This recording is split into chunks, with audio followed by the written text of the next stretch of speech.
1956 সাল ভারতের প্রাক্তন রাজ্যপাল ফণীভূষণ চক্রবর্তী ভারত সফরে আসা ব্রিটেনের প্রাক্তন প্রধানমন্ত্রী ক্লেমেন্ট অ্যাটলিকে জিজ্ঞাসা করলেন যে আপনারা দ্বিতীয় বিশ্বযুদ্ধের পর ভারত ছাড়ো আন্দোলনের পর এত তাড়াতাড়ি 1947 সালে দেশকে স্বাধীনতা দিয়ে কেন চলে গেলেন। তখন ক্লেমেন্ট অ্যাটলি বললেন, মিস্টার ফণীভূষণ চক্রবর্তী, তার একমাত্র কারণ ছিল নেতাজি সুভাষচন্দ্র বোস।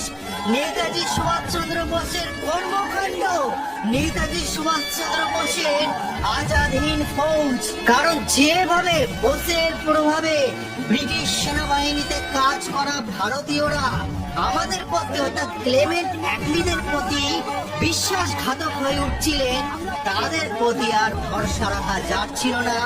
তারা ঠিক মতো কাজ করছিল না। আমরা যদি আর বেশি বছর থেকে যেতাম তাহলে আজাদ হিন্দ ফৌজের সেনাবাহিনীরা এবং নেতাজি সুভাষচন্দ্র বসুর কর্মকাণ্ড দ্বারা অনুপ্রাণিত সেই ভারতীয়রা আমাদের শেষ করে ফেলতো। সেই কারণেই আমরা 1947 সালে তাড়াহুড়ো করে ভারত ছেড়ে পালিয়ে গেছিলাম। তখন ফণীভূষণ চক্রবর্তী জিজ্ঞাসা করলেন, তাহলে ভারত ছাড়ো আন্দোলন কি কোনো প্রভাব ফেলেনি? তখন ব্রিটিশ ক্লেমেন্ট অ্যাটলি বললেন, খুবই সামান্য, কিন্তু আমরা প্রধান গেছি যার জন্য, সে হলো নেতাজি সুভাষচন্দ্র বোস, যে বলেছিল তোমরা আমাকে রক্ত দাও, আমি তোমাদের স্বাধীনতা দেব।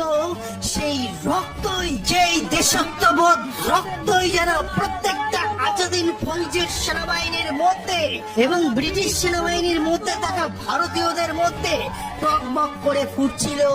সেই কারণে আর বিশ্বাস করা যাচ্ছিল না, কোনো তারা কাজ করছিল না, আমরা ছাড়তে বাধ্য হয়েছিলাম। সেই যে সুভাষচন্দ্র বসুকে সারা পৃথিবীর ব্রিটিশ সেনাবাহিনীরা গোয়েন্দারা তন্ন তন্ন করে খুঁজছিলেন, সুভাষচন্দ্র বসু ব্রিটিশের চাকরি ছেড়ে বলেছিল ব্রিটিশদের অধীনে চাকরি করা আর ভারত মাতার মাতৃভূমির সেবা করা কখনোই এক হতে পারে না। সেই জন্য সে ব্রিটিশদের পাওয়া চাকরি ত্যাগ করে দিয়েছিল। সুভাষচন্দ্র বসুর বাড়িতে হাজার হাজার ব্রিটিশদের গোয়েন্দা পুলিশরা ঘিরে রেখেছিল।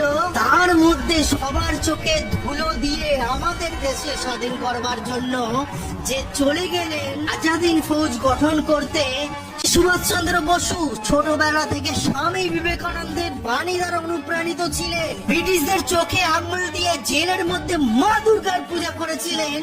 সবকিছু সহ্য করা যায়, কিন্তু নেতাজির অপমান কেউ সহ্য করবে না, কেউ মেনে নেবে না। মতবিরোধ বিতর্ক থাকতেই পারে, কিন্তু তার দেশ প্রেমের কাছে কেউ টিকতে পারবে না। কিন্তু ব্রিটিশরা সবচেয়ে বেশি যাকে ভয় পেত সে হলো আমাদের সবার প্রিয়, যে আমাদের হৃদয়ে থাকে, সেই নেতাজি সুভাষচন্দ্র বোস।